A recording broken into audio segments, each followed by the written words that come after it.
Hello everyone, I am Crystal May Napa, and today in this video I will show you how to evaluate improper integrals, especially those with infinite upper limit.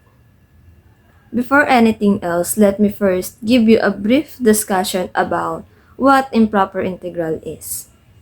Now, I will show you the geometric representation of improper integrals. When it comes to improper integral, either are limits, it can be approaching negative infinity or approaching positive infinity or both. Like what I said earlier, the part of improper integral that we are going to tackle today is improper integral with infinite upper limit. So as you can see in the figure that is shown in your screen, the lower limit a is given by x is equal to a, but the upper limit p has no finite values because it's approaching to positive infinity. So its value can extend up to positive infinity. So as you can see, butas siya. Ibig sabihin, pwede pa mag-extend hanggang dulo, the part of b, right? And in this case, ang itsura ng equation natin when it comes to improper integrals with infinite upper limit is a is equal to the integral of f of x dx from a to positive infinity. We have these general steps that we are following in integrating improper integrals. So number 1, replace infinity with variables. In our case, from the equation a is equal to integrals of f of x dx from a to positive infinity, it will be equal to limit of integral of f of x dx from a to b as b approaches positive infinity. Number 2, integrate the function that we have. Number 3, evaluate the given limit. If it happens that the result is constant, we called it convergent, and if the value that we got is infinity or undefined, that's what we call divergent. Let us now proceed to examples. Example number 1 of our improper integral with infinite upper limit. Evaluate the integral of 1 over x dx from 1 to positive infinity. So as what I said earlier, replace the infinity with variables. So in this case, we will write it as limit as b approaches positive infinity. So the b is the variable we replace to positive infinity.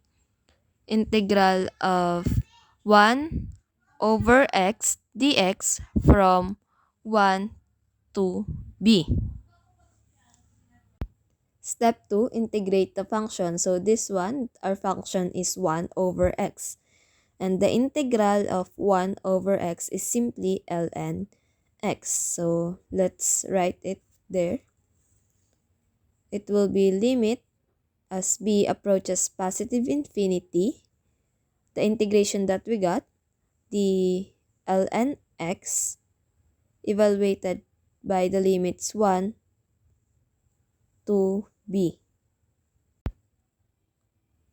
For the last step, we have to evaluate our limits, or we have to substitute the limits that we have. So write it, limit as b approaches positive infinity, it will be ln b minus ln 1. So it will always be upper limit first minus the lower limit. Since b is approaching positive infinity, we will write it now as ln infinity minus ln 1, which is equal to 0. And then infinity, ln infinity is still infinity, minus 0 is still equal to infinity. So as you can see, we didn't get constant result. It means that the integral or the improper integral is divergent.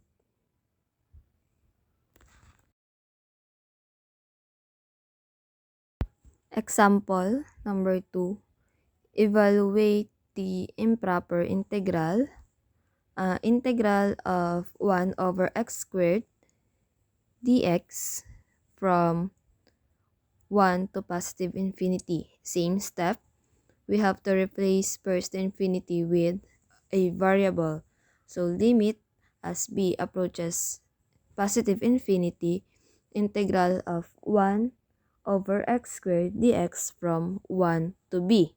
Next step, integrate our function. So the integral of 1 over x squared, let's move x squared on top. It will be integral of x raised to negative 2 dx. In this case, it will be easier for us to integrate it. We're just going to use the power rule. That's why it became x raised to negative 2 plus 1 over negative 2 plus 1. Our answer will be, and then negative 2 plus 1 is negative 1. That's why the answer is x raised to negative 1 over negative 1. And then our final answer will be negative 1 over x plus c. And that's the integral of 1 over x squared. And then write limit as b approaches positive infinity, the integration that we got, which is negative 1 over x, evaluated from 1 to b. And then limit as b approaches positive infinity. In this case, let's replace first x with b. That's why it will be negative 1 over b minus negative 1 over 1.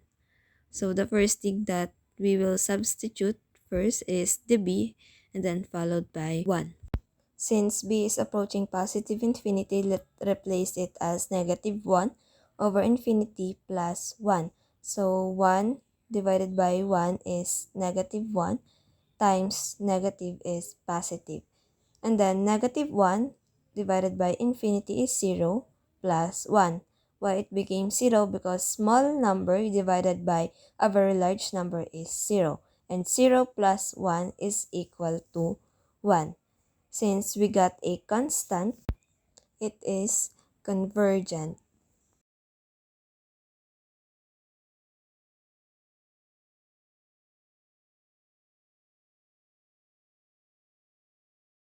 Proceed to our last example, example number 3. Integral of 1 over 3x plus 1 squared from 1 to positive infinity. Same steps, replace infinity with variable. So limit as b approaches positive infinity, integral of 1 over 3x plus 1 squared from 1 to b. Next step is to integrate the function that we have. So the integral of 1 over 3x plus 1 squared dx. So let's use u substitution, where we let u as 3x plus 1, and our du, or the derivatives of our u, will be the derivatives of 3x is 3 and the derivatives of 1 is 0. So du is equal to 3 dx. Divide both sides by 3. We now have the value of dx, which is du over 3 is equal to dx. So we can now substitute it to dx.